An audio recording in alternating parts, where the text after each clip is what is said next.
infettive hanno fatto dei progressi giganteschi negli ultimi anni. Basti intuire che il protagonista di questo film, ve lo preannuncio, si salverà.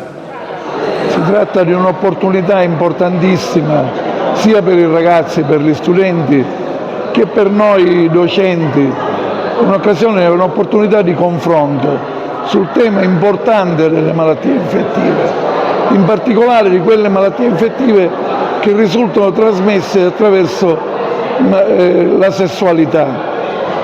Sessualità è una gratificazione per i ragazzi, ma rappresenta anche, sia pur marginalmente, un rischio sanitario importante, se affrontata con sufficienza o con distacco.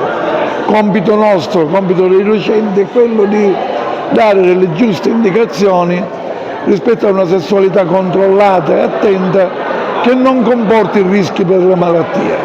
Per fare questo occorre una consapevolezza del rischio che si corre.